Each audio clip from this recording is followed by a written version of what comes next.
بسم الله الرحمن الرحيم. السلام عليكم ورحمة الله تعالى وبركاته. والله Soomaaliyeed waa in salaam nool baad ku sugantihiin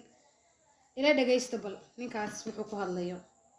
calankeed ugu nacab tahay calamada adduunka jira calankii buluuga ah ee Santa Gesla miyaadan Soomaali ahayn oodan waliba ka tirsaneen dawladda federaalka awa Soomaalinimadu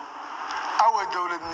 dawladda federaalka ay hadda jirta miyaadan aqoonsanayn maxaad kala jeedaa awa dawladnimadu madaxweynihiisa iyo ra'iisul wasaarihiisa iyo dawladda midna ma aqoonsan dawladda imaha lamana shaqeynay nacaybkaadu ma dawladda federaalka buu ku egyahay mase Soomaalida oo dhan balday wuxuu ku hadlayo luqadu ku hadlayo waa maxay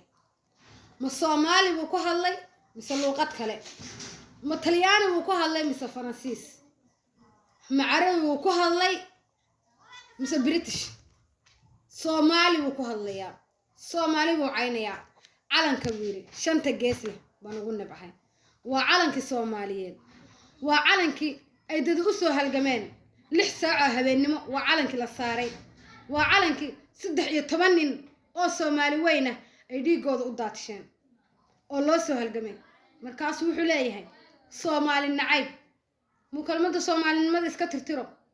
mukalmada Soomaalida dhigo markuu leeyahay Soomaali baa nabcahay noocaas oo kala dadka ku dhex jira Soomaali walaal macna waxaan ku leeyahay Allah ku soo hanuuniyo